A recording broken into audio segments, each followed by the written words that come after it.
After South Korea and Thailand, another major Asian economy is on the brink of falling into recession. Reports say Asia's second largest economy is set to declare recession after 71 straight months of growth. Ending an economic expansion that lasted for 71 months, the Cabinet Office of Japan is set to announce that Japan has entered a recession. This follows the absence of any signs of economic recovery in one of Asia's largest manufacturing hubs.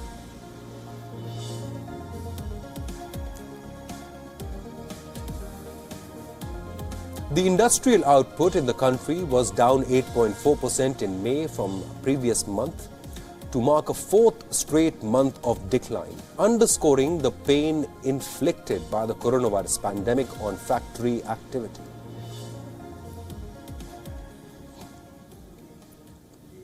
Data also showed retail sales in Japan tumbled at a double-digit pace for the second straight month in May as the coronavirus pandemic and lockdown measures delivered a heavy blow to consumer confidence.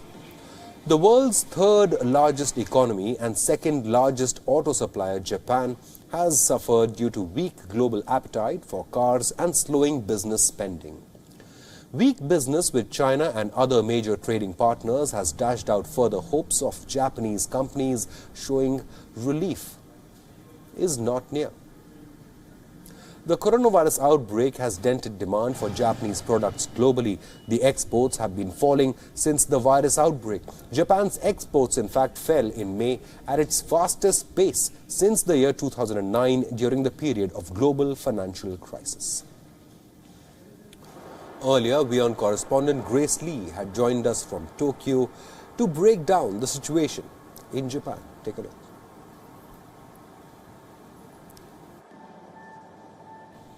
Yeah, overall, the outlook isn't great for Japan, and the pandemic just came at a very bad time for the country. The economy was already hurt by the government raising the consumption tax to 10% late last year. We also saw Japan suffering from the sidelines of the U.S.-China trade war. There were multiple natural disasters that also hurt the economy, and now with this pandemic, we are seeing Japan suffering quite a bit.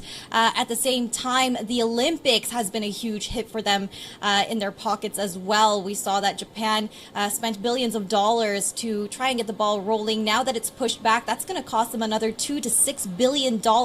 And Tokyo's Olympic chief has warned that if they cancel the Olympics altogether, which is a possibility, he says, if they don't find a vaccine for COVID-19 in time for the Olympics next year, that may cost Japan double what it spent already. So all in all, it seems that Japan is really struggling, and it's not clear how they're going to get out of this rut. We did see Japan's economy kind of picking up in the last 2 months, a little bit of a glimmer of hope of recovery as we saw the state of emergency lifted and we saw people returning to restaurants, returning to work. But now we're seeing another wave of coronavirus, record numbers here in Tokyo and across Japan in the past few weeks, and that's definitely going to have an impact on the economy as well.